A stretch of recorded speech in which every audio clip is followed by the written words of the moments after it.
At some point, you should literally be proposing without proposing. Does that make sense? So the first time you propose should not be the first time you propose.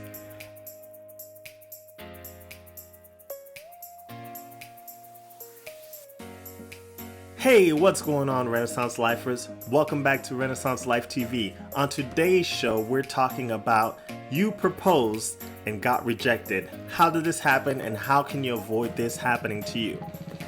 So if you're new to this channel, Renaissance Life TV is a channel for men who want to take their lives to the next level. Each week, we put out videos on personal growth, success, and a different perspective on navigating life and relationships. Thank you for coming and being on board and watching this video. If you like this type of content, I'm going to ask you to please subscribe to this channel, hit that like button, and hit that bell icon for notifications each week so you know every time I put out a new video. Alright guys, so this has kind of been a topic that's been burning on my mind for a little while now. And it's something that I kind of feel like I've seen over the years. Sometimes I've seen videos on it, or I've heard stories of people, typically guys, but also girls, who've proposed to their significant other and then they were rejected on the spot. And I just want to talk about that, kind of give you my thoughts on it, and kind of see what you think about this. And for me, a lot of times this is surprising, and I'm sure it's surprising for the person who is rejected. I was actually just watching through YouTube rejection videos to see like just how much this happens and how does it happen. Like, what are some of the similarities? So I kind of want to break down why I think this happens and what you can do, some of the things you can do to make sure this doesn't happen to you. Now, obviously, there's gonna be those times when you're with someone and maybe the person is just purely leading you on and leading you to believe that they really want to be with you and that they're ready and at that stage in their life where they're willing to get married. So you take the plunge, you take the leap and propose, and they reject you because they really weren't there. So those are not the instances I'm talking about. And maybe to some extent that's something you can avoid. But hopefully through some of these things, I can help you think through maybe not getting there. And I kind of thought to myself, like, how do you avoid getting to that place where you could actually propose, really believe that that was a real option, and then the other person on the other side is like, what? Like, no, or I'm sorry, I just can't. So I think the biggest thing that stands out to me is that I think sometimes when people are proposing, they're proposing and hoping that the person says yes. And I think that's like the biggest mistake right there up front off bat. If you're hoping for a yes, you're already behind the eight ball. And what I mean by this is, if you're proposing to someone, you should know with some reasonable degree of certainty that they're going to say yes. In other words, it should be a very highly calculated risk. So a very well-informed risk. And I'm going to talk to you about like some of the things I would suggest to make sure that you're well informed before you would ever take that risk. Because obviously proposing is always a risk. You never know with 100% certainty, even if you believe that 99.9% likely the other person is going to say yes. So the biggest thing and the first thing is that you shouldn't be hoping for a yes. You should almost know that you're going to get a yes. And how you do this, I'm just going to cut right to the chase. All right, guys, you've got to check the temperature of your relationship along the way. Now, most people probably think they're doing this, but if you're talking about marriage, there's a different level. There's a different set of questions that you need to be asking yourself and asking the other person just in conversation as you're going along and getting to know each other. And so one of those things is, you should be asking softball questions about marriage, right? You should know how your significant other, your girlfriend, for instance, how they feel about marriage as a general matter. Maybe that's the first kind of intro into that sort of conversation. Are your parents married? Maybe you talk about somebody else, or you see a scenario and talk about marriage generally with regard to that other person, and you can kind of get a feel and temperature of whether the person you're with is even interested or open to the idea of marriage, even as a general concept. And then you want to start funneling that more directly to relate to you and the person you're with. And what that looks like is as you're getting more and more serious, you want to be talking about things like marriage, things like kids. The first time you talk about marriage should not be when you propose to your partner, right? And so the way I feel is like at some point you should literally be proposing without proposing. Does that make sense? So the first time you propose should not be the first time you propose. And what I mean by that is you got to maybe be even making jokes like, like I might have to propose at some point, or something like that, and see what their response is. Like if they're joking, they be like, yeah, I mean, you better. That's an obvious, pretty clear indication that the person would be open to a proposal at some point, right? Questions like, do you want to be married? And it's like, I'm not talking about us, but I'm saying, do you want to be married? And maybe the person's like, yeah, I kind of want to be married. That's an indication that, maybe they do, but it's not a super open response of like, oh, absolutely, I definitely want to be married. If I could be married in the next 2 years, like, I think that'd be really great for me. And so speaking from a guy's perspective, women generally are very good about like telling you what they want, what they're looking for. And if they don't want to be married for a particular reason, they'll generally tell you exactly, almost like a roadmap of what you need to do to get to the place where they would be comfortable marrying you. So maybe you're talking about marriage and you'd be like, and she says like, honestly, like I would love to be married. It's really important to me that my partner has a job and you don't have a job. And you'd be like, oh, okay. So if the person has a job, like you're good, you're willing to be married. And she's like, yeah, as long as they have a job, And I think between humans and people, if you have any type of relationship with somebody, it's pretty obvious. The person knows that you're kind of feeling them out, right? Or that it's possible that you could be talking about yourself, maybe your friends. But if you have any type of relationship that's a romantic relationship that could even lead to a marriage, then you got to be having those conversations. Another example of that type of a conversation would be like, if you know that they would like to be married at some point, you should even discuss you should even discuss whether they would be likely to marry you. And that might sound crazy, right? You figure if you're in a relationship, then the person wants to marry you, but obviously that's not entirely the case. So if you're feeling really if you're feeling really like confident about somebody and your relationship with somebody, you should always be taking the temperature. You don't want to be overbearing with it. You don't want to be like saying like, give me an answer before I propose, but you should almost have an answer. And women will be kind of coy because they don't want to give you the full answer. They're going to be like, at some point, you're just going to have to like go for it, right? But even that in itself is an answer. That's telling you like, yo, you need to go for it because I'm ready to say yes. You just need to go for it. But I'm not going to like make it easy on you and just say yes so that way you don't have to actually ask, right? So you want to do that. So I could talk about a ton more there, but the other thing I kind of wanted to talk about is, on a lot of these videos, one of the big things that I notice is that these are public proposals. So I kind of want to ask you guys, what do you think about public proposals? Do they work? Is it recommended?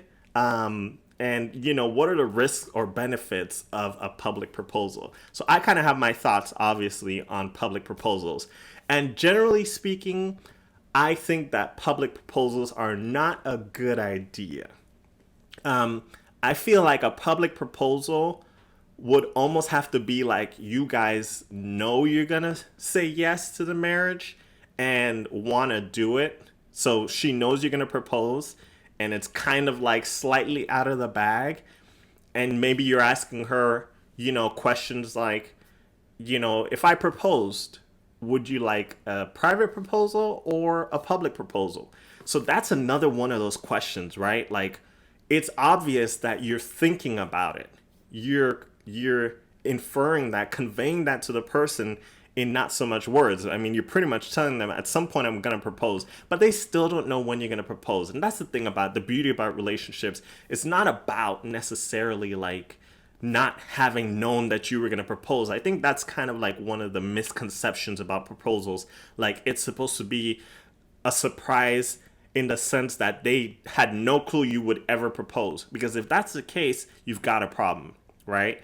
If she never would think that you would propose, you're in a very bad position because there's nothing about your relationship or friendship, a lot of times, that would ever give her the indication that you would even have the nerve to propose, right? So she should already know that you guys are at that place where at any point you could probably propose because you've had those conversations. But you're also getting her temperature of what she likes, even. You know, maybe you talk about another general situation. Oh, I saw this person that proposed at, the MetLife Stadium, and it was crazy. Like, what do you think about that? Like, it was public and stuff like that. Like, what do you think about that? And maybe she'll tell you, yeah, I love that. Like, if I was proposed to, I would totally love like something really public like that. Because I feel like it shows that you really like love the person if you're willing to do it in front of people. So boom, you got your answer right there. Or maybe she's like, I feel like I'm one of those more like private people who like I just enjoy like that intimacy. Like I feel like it'd be kind of embarrassing to be in front of a lot of people. So there you have it. You have your answer again. Now, I think the big thing about public proposals and why I probably would stray away from them if I had to propose, right? And obviously, if I've already proposed in the past, and it wasn't a public proposal, but I think when you do a public proposal, the risk element is just so much higher. You have so much more to try to overcome in a public proposal than if you did it in private. There's just so much more pressure on the situation, pressure on you, and pressure on the person that you propose to. So I think in that sense, especially if you're not like super sure about it, you haven't gotten the clear indication that the person is willing and ready to say yes to your proposal, I think it's really a bad idea. And so part of that is like, even if the person were to say yes to a public proposal, there's a possibility that the person said yes because of the pressure and that there was just so many people there. There were the people who know you guys and things like that. So out of pressure, she feels like she's backed into a corner, doesn't want to hurt your feelings, whatever, in front of people, doesn't want to be embarrassed. And she says yes.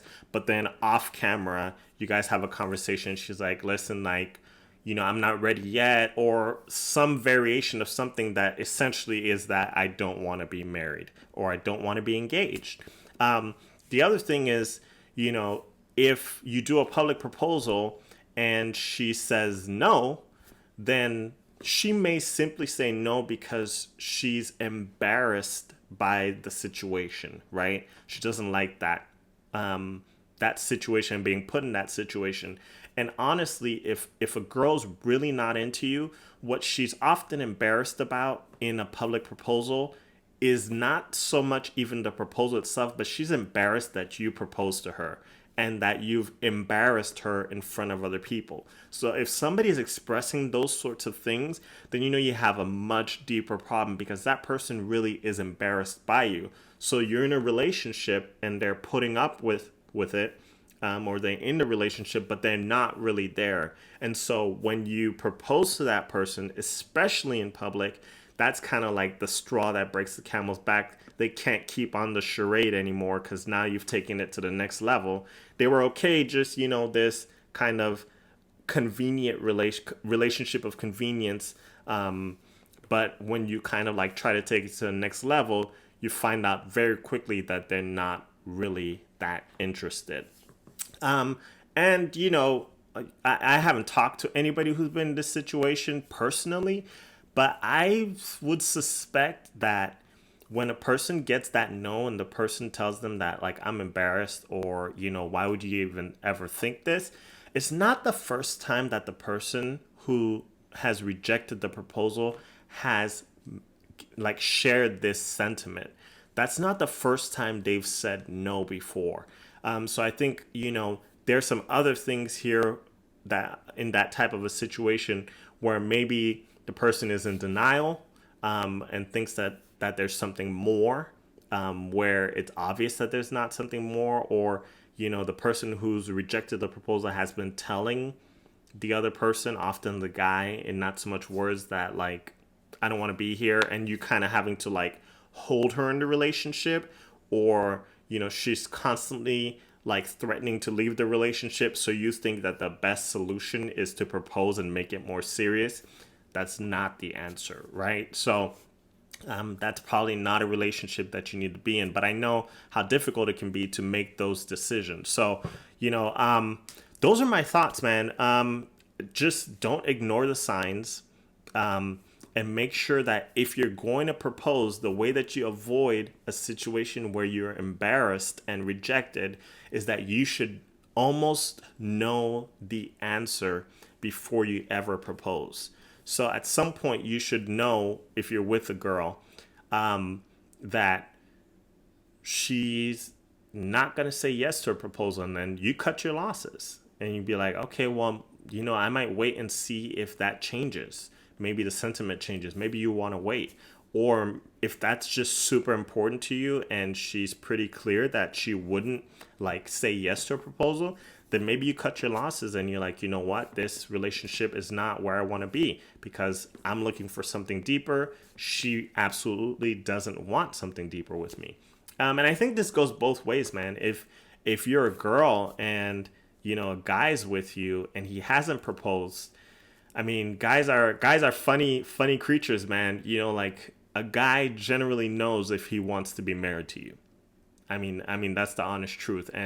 And so, I'll probably do another video talking about, as a guy, how do you know when you're ready to be married? How do you know when you're ready to propose? Or, if you've been in a long-term relationship and you haven't proposed, what's really going on. So listen, guys, those are my thoughts. That's kind of how I feel about it. But I really just want to know, like, people out there, what do you think? Like, is it okay to propose if you really don't know the answer? Is it really realistic that you are going to know the answer? Have you been in this situation or know somebody who was in this situation? And then also, like, if you're going to propose and that this is the one and she's likely going to say yes, and you've had the conversations about marriage, children, all these type of stuff. So it's just a matter of just taking that last little step of proposing. Would you make it public? Would you do a public proposal or would you do a private proposal? Just let me know in the comment section below. I'll be looking for your comments. And don't forget to like and subscribe to this channel for more great videos. And I'm looking forward to seeing you next time. Until then, wishing you health and happiness. All right, guys. Cheers.